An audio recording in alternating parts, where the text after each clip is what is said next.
Hi guys, welcome back to my channel Mounika Katuri. ఈరోజు కూడా సరికొత్త రెసిపీతో మీ ముందుకు అయితే వచ్చేసాను.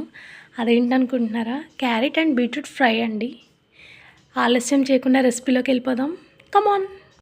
క్యారెట్ అండ్ బీట్రూట్ కాంబినేషన్ చాలా బాగుంటుందండి. క్యారెట్ అండ్ బీట్రూట్ కట్ చేసి పెట్టుకున్నాను.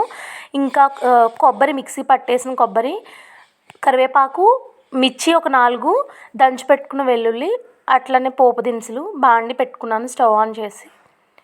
దాంట్లో తగిన ఆయిల్ అయితే యాడ్ చేసుకుంటున్నాను.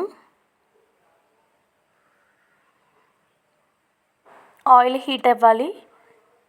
పోపు అయితే పెట్టుకోవాలండి. పోపులో ఏమేమి వేస్తున్నానంటే 1 స్పూన్ జీలకర్ర, 2 స్పూన్స్ మినపప్పు, అలాగే ఒక 2 స్పూన్స్ పచ్చిశనగపప్పు. ఒకసారి ఫ్రై చేసుకుందాం.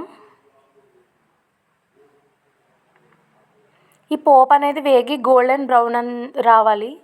వెల్లుల్లి యాడ్ చేసుకున్నాను. ఎండుమిర్చి ఒక 4 అండి, అలాగే కరివేపాకు. పోపు అనేది బాగా వేగిపోయింది. ఇప్పుడు మనం కట్ చేసి పెట్టుకున్న క్యారెట్ అండ్ బీట్రూట్ యాడ్ చేస్తున్నాను.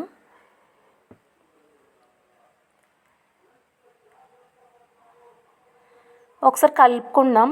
ఇవి 5 మినిట్స్కి మధ్యలో కలుపుకుంటూ ఉండాలి, ఎందుకంటే మధ్యలో అడుగు అనేది అంటుకుంటుంది. అలా అంటుకోకుండా ఉండాలి అంటే కలుపుతూ ఉండాలి. ఇక్కడైతే పసుపు యాడ్ చేస్తున్నాను నేను.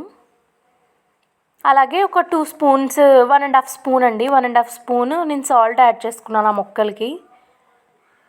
ఒకసారి కలుపుదాం. అందరూ బీట్రూట్ సపరేట్గా అండ్ క్యారెట్ సపరేట్గా అనేది కుక్ చేస్తారు. నేను 2 కలిసి చేస్తున్నాను. చాలా బాగుంటుందండి. లాస్ట్లో కొబ్బరి అనేది యాడ్ చేస్తాం కదా, మంచి ఫ్లేవర్ అనేది వస్తుంది. ఫ్రై అనేది చాలా టేస్ట్గా ఉంటుంది. ఫ్రై అనేది ఆల్మోస్ట్ హాఫ్ మగ్గిపోయింది.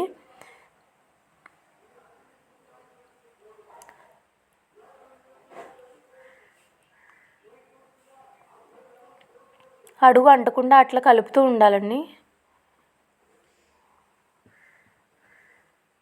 ఫ్రై అనేది రెడీ అయిపోయింది. స్టవ్ ఆఫ్ చేసేసాను. ఇప్పుడు లాస్ట్గా మనం కొబ్బరి మిక్సీ పట్టుకున్నాం కదా, అది యాడ్ చేసేస్తున్నాను.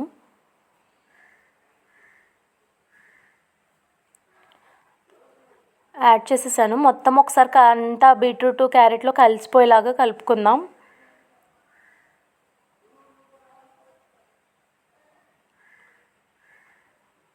అలా వేడి మీద కొబ్బరి యాడ్ చేస్తాం కాబట్టి అది మగ్గిపోతుందండి. మంచి ఫ్లేవర్ని అయితే ఇస్తుంది కొబ్బరి యాడ్ చేయడం వల్ల.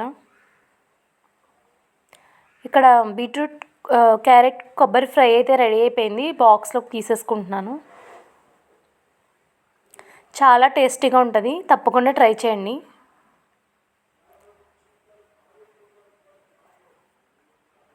ఫ్రై అయితే అయిపోయింది. బాయ్.